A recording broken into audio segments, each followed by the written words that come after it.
안녕하세요. 앞서 레이어드 아키텍처와 스프링을 섞은 세계 최초 강의에 이어서 엔터프라이즈 아키텍처와 스프링을 섞은 세계 최초 강의에 해당이 되고요.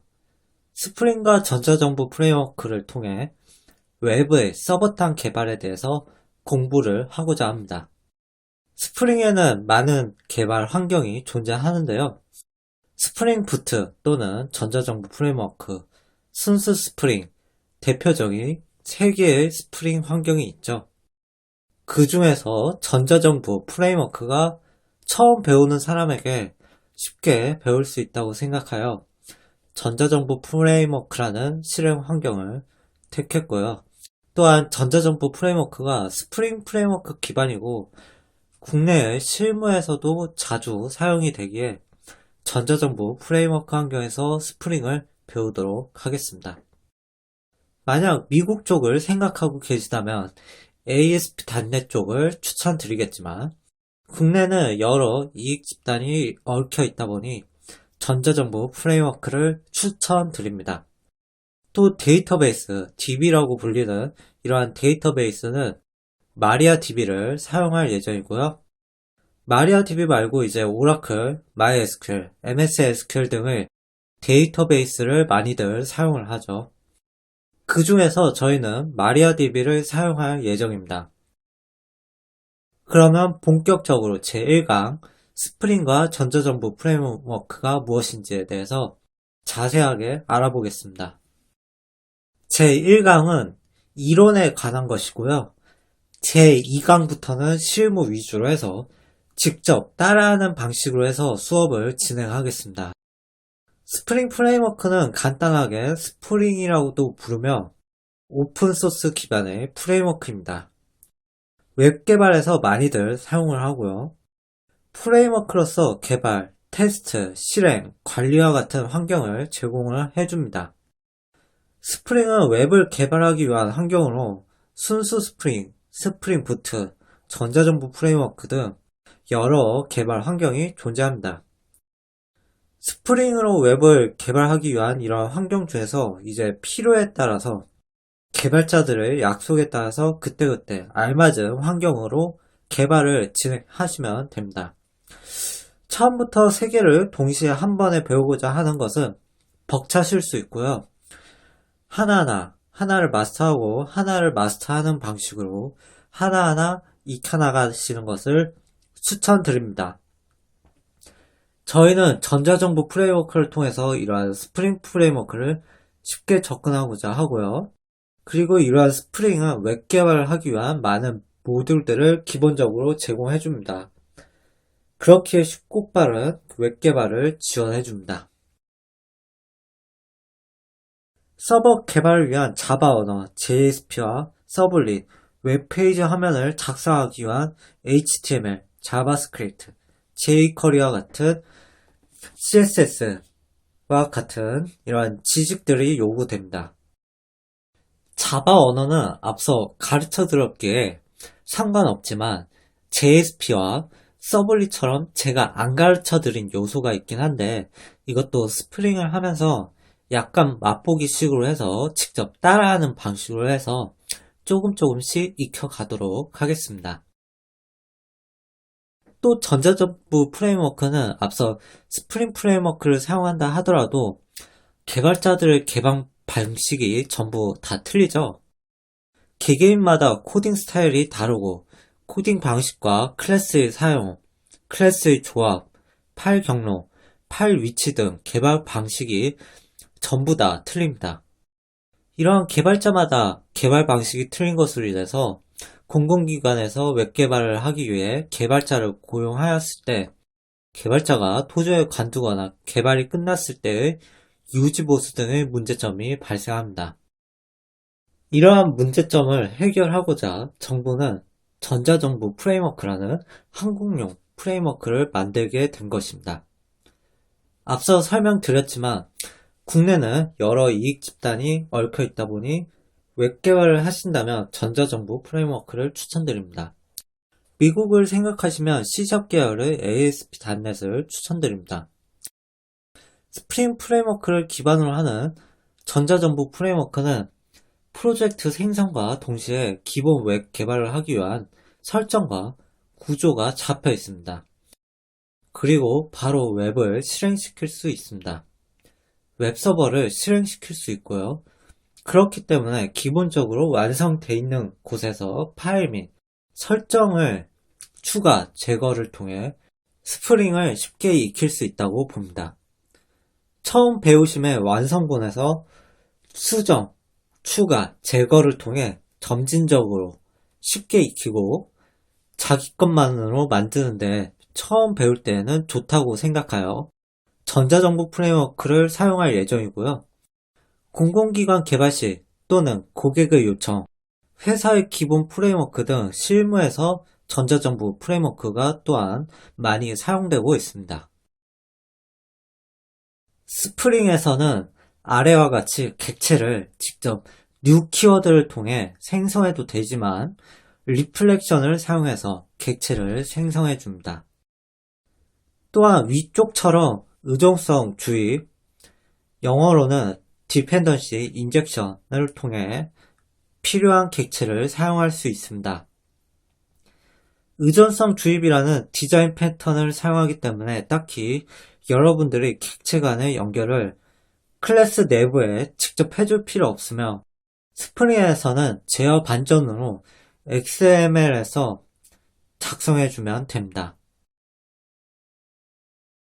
의존성 주입이라는 디자인 패턴과 리플렉션이 이제 여러분들이 자바에서 스프링을 접하실 경우 힘들어 하시는 요소라고 봅니다.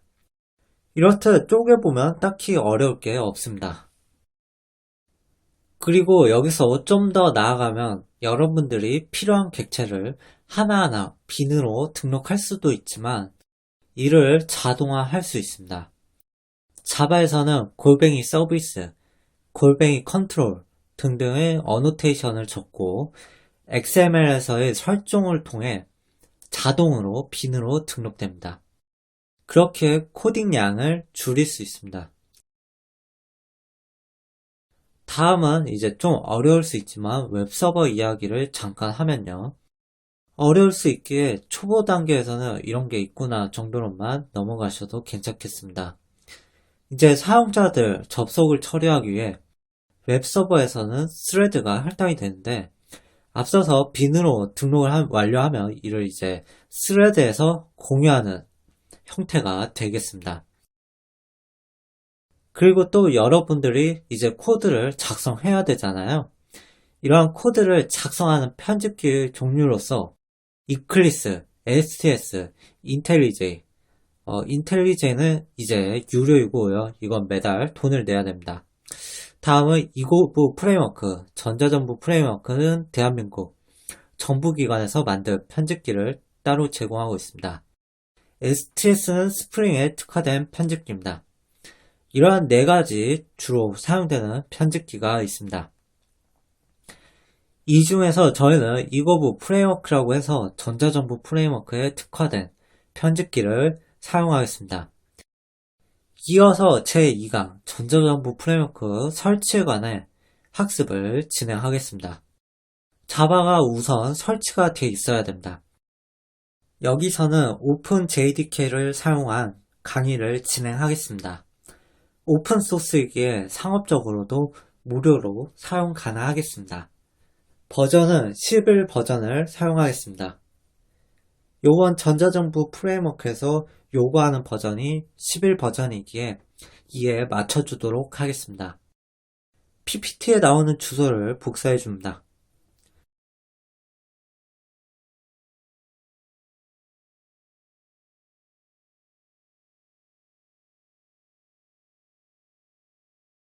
여기서 11.0.2 버전에서 윈도우 환경을 다운받아 줍니다.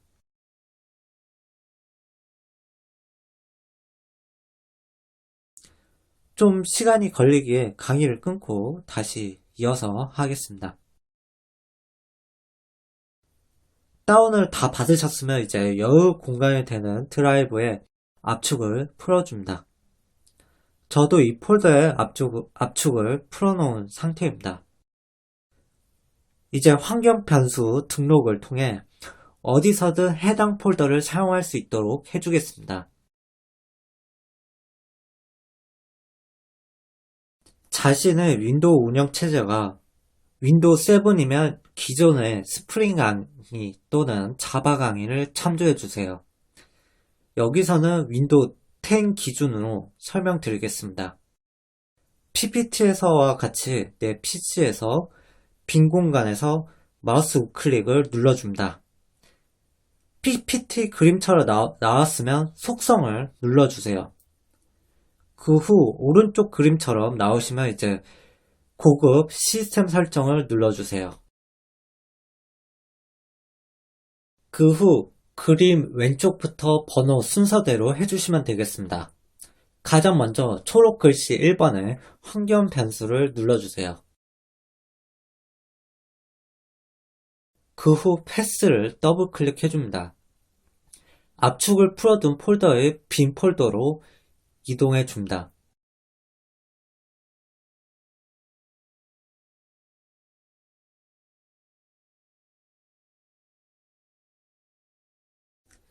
여기서 빈 폴더의 전체 경로를 컨트롤 C키로 복사해주세요.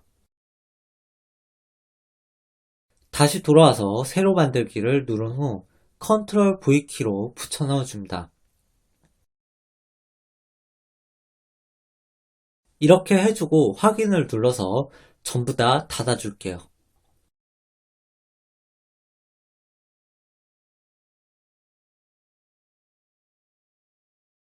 시작키와 R키를 눌러서 실행을 열어줍니다. 여기서 CMD를 입력하고 확인을 눌러줍니다. 그 후 자바 마이너스 버전을 입력하고 엔터를 눌러봅시다.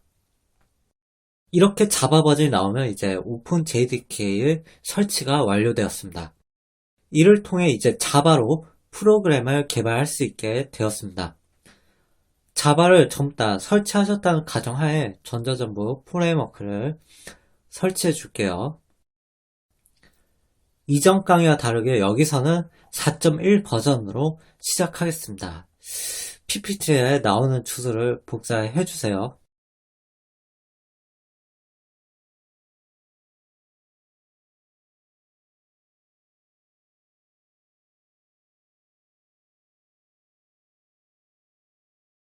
상단에 다운로드해서 개발 환경을 클릭해 줍니다. 4.x 다운로드를 클릭해 주세요.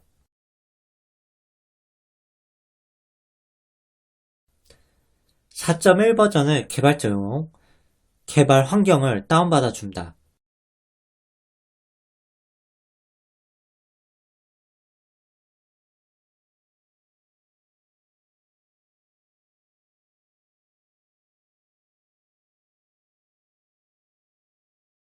다운을 다 받으셨으면 꼭 관리자 권한으로 실행해 줍니다.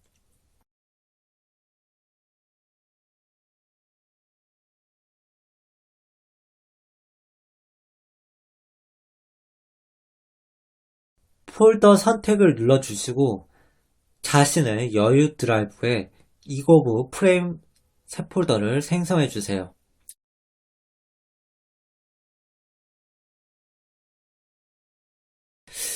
경로를 앞서 생성한 폴더로 변경해 줍니다.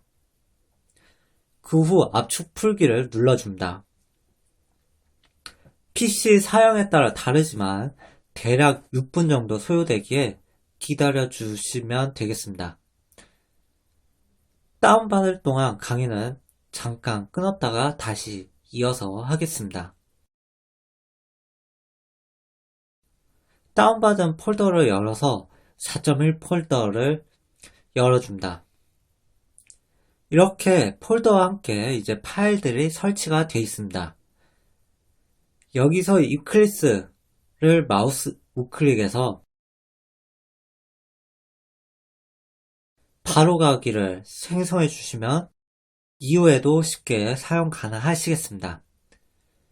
이 프로그램을 관리자 권한으로 실행해 주겠습니다.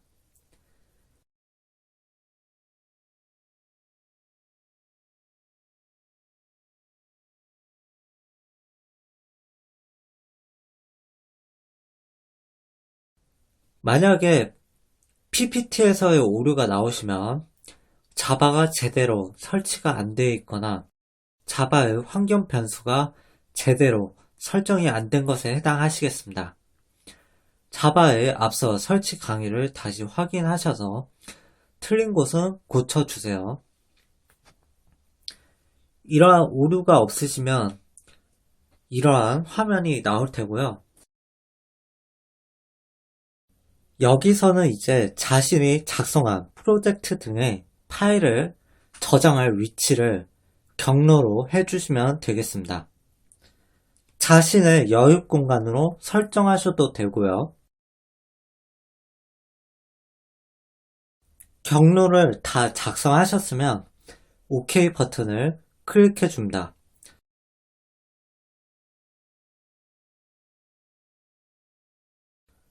그러면 이러한 전자정부 프레임워크 화면이 보이실 겁니다. 여기서 이제 플러스 버튼을 클릭하셔서 전자정부 프레임워크 환경을 추가해 주십니다.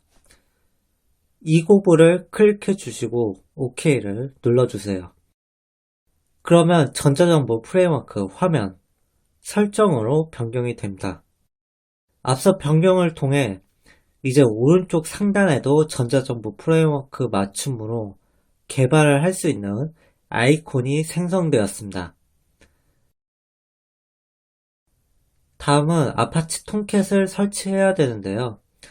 이 아파치 톰캣을 설치하기 앞서서 아파치 톰캣이 무엇인지에 대해서 먼저 알아보도록 하겠습니다. 이 아파치 톰캣은 아파치와 톰캣을 합친 것을 의미하고요. 먼저 톰캣을 알아보면요. 이 톰캣은 자바 클래스를 이용해 웹 서비스를 제공합니다. 자바 서버 페이지, JSP와 자바 서블릿이 실행할 수 있는 환경을 제공해 줍니다. 이러한 웹 서버를 사용해서 가동해야 되죠. 이 아파치는 웹 서버입니다. 톰캣을 안정적으로 운영하고 여러 톰캣과 연결 등을 수행합니다. 웹 서버 종류로서 ISS 등이 있으며 이 웹 서버를 통해 웹 톰캣이 안정적으로 운영될 수 있겠습니다. 이것도 지금은 감이 안 오실 것 같은데 이러한 걸 설치하고 실질적으로 사용하기 때문에 아파치 톰캣에 대해 실습을 통해 익혀나갈 예정입니다. 이 아파치 톰캣은 다운로드를 하면 최신 버전부터는 아파치 웹서버의 코어가 톰캣에 내장이 되어서 제공이 됩니다. 그러하기에 소규모에 적당하고요. 아파치 톰캣과 아파치를 합쳐서 사용한다든지 아니면 아파치 톰캣과 IIS라는 웹서버 등을 조합해서 실질적으로 안정적으로 운영해야 되죠.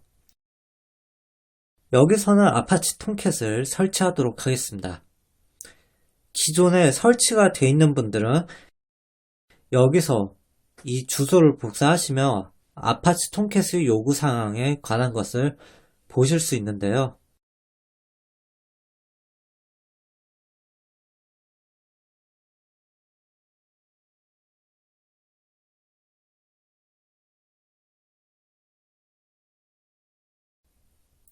저희는 자바 11 버전을 사용할 예정이죠. 사이트를 봐보면 아파치 톰캣 10.1의 버전까지 이용할 수 있겠습니다. 우리는 9.0.x 버전을 사용해 주도록 할게요. 새로 설치하시는 분들은 여기서 주소를 복사하신 후에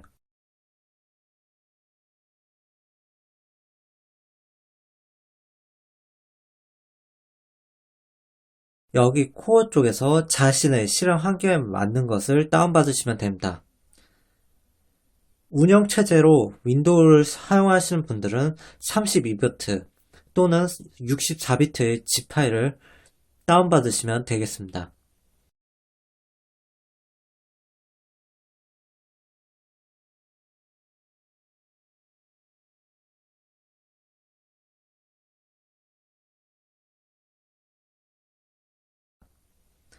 이러한 다운을 다 받으셨으면 이 톰캣 폴더를 자신의 여유 드라이브에 생성을 합니다. 폴더를 생성하셨으면 다운받은 것을 실행해 줍니다.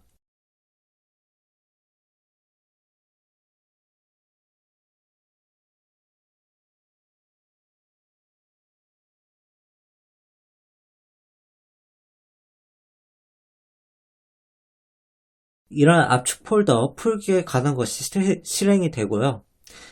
이걸 생성한 폴더의 압축을 풀어줍니다.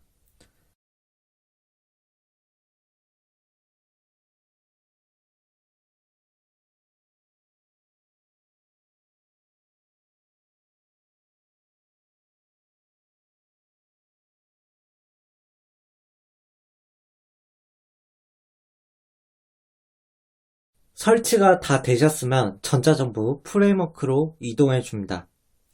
만약에 처음 하시는 분들은 여기에 이러한 메시지가 나올 거예요. 서버에 이러한 메시지가 있습니다. 이 문장을 클릭하시면 이러한 화면이 나오실 테고요. 여기서 통깨 버전 9.0을 선택해 주세요. 선택을 하고 넥스트를 누릅니다. 그러면 이러한 화면이 또 나오실 텐데 여기서 브라우저를 클릭하시고 톰캣을 설치한 9.0 폴더를 선택해 주세요.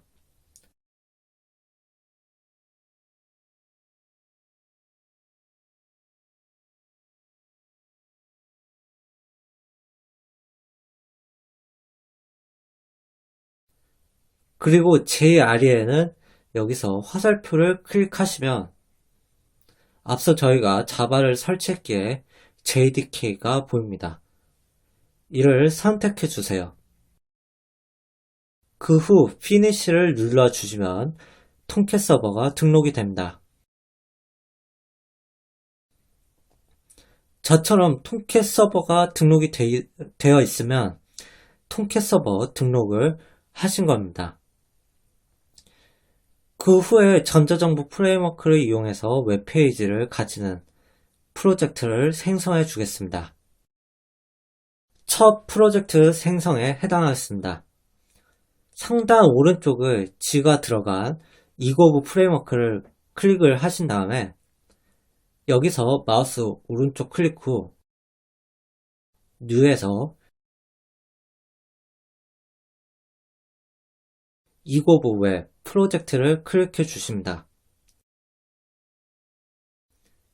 프로젝트 네임으로 보통 앞에는 회사 이름을 적어 주고요. 언더바 다음에는 어떠한 기능 또는 목적 등등 다양한 규칙으로 생성을 합니다. 여기서는 간단하게 이고브 언더바 웹으로 하겠습니다. 다이나믹 웹 모듈 버전은 3.1 그대로 해주겠습니다. 이것은 서블릿 버전과 관계가 있습니다. 그 다음 메이븐 세팅에서 그룹 아이디는 회사 이름을 적어주시면 됩니다.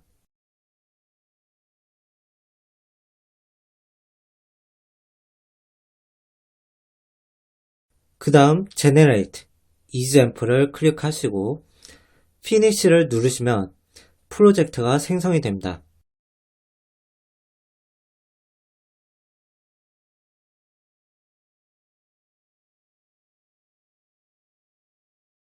이 밑에 프로그레스 바가 돌고 있는데 안 나올 때까지 기다려 주시면 됩니다.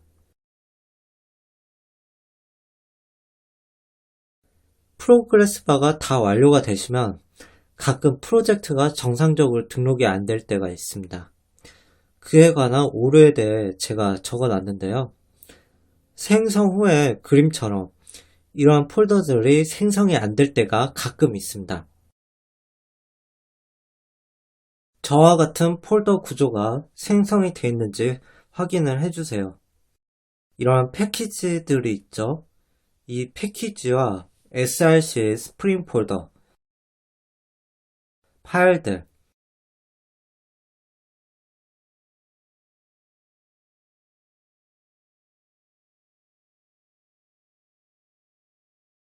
그리고 웹 인프의 JSP 폴더 등 이러한 중요한 폴더들이 있는지에 관한 것을 확인해 줍니다. 이 폴더가 그림과 다르면 다음 페이지를 참고해 주시고요.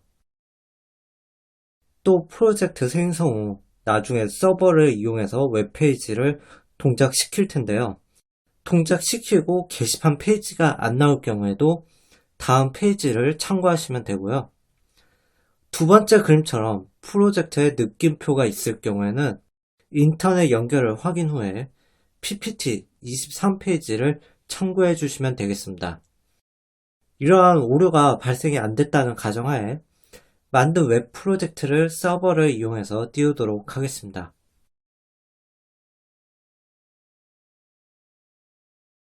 이것은 전자정부 프레임워크에서 기본적으로 제공하는 소스 코드들이고요. 이 소스 코드들이 이미 완성이 되어 있죠. 이 서버가 어떻게 돌아가고 코드가 어떻게 돌아가는지에 관한 것은 다음 시간부터 다룰 예정이고요. 여기서는 이러한 자동 완성을 이용해서 동작이 되는지 확인하도록 하겠습니다. 이러한 구성이 되어 있는 것을 이용해서 추가 개발과 수정, 삭제를 통해서 자신에게 만든 프로젝트로 바꾸는 것이죠. 소스 코드가 전부 다 자동 완성이 되어 있기 때문에 작성해야 될 것이 줄어들어 편한 면이 있습니다.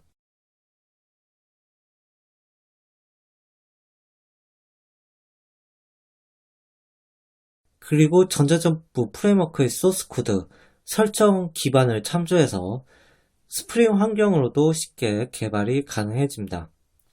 이 완성된 소스 코드들을 한번 실행을 시켜보도록 하겠습니다. 마우스 오른쪽 클릭해서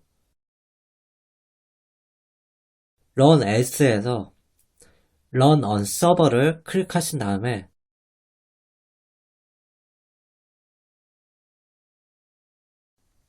Next를 눌러주십니다. 이 프로젝트가 왼쪽에 있으면 중간에 Add를 클릭해서 오른쪽으로 가게끔 해주신 다음에 Finish를 클릭합니다. 그러면 이 소스 코드가 서버에 올라가게 되고요. 아파치 톰캣 서버가 동작을 합니다.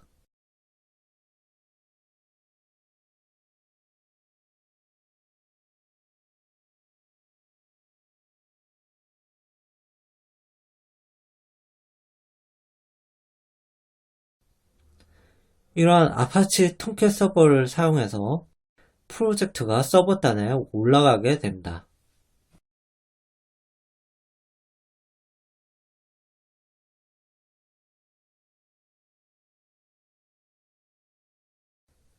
주소를 복사해서 크롬에서 열어보겠습니다. 자동 완성을 통해 프로젝트가 완성이 됐으면 다 된 거고요. 만약에 오류가 발생했다 하면 앞서 오류 페이지를 참고를 부탁드립니다.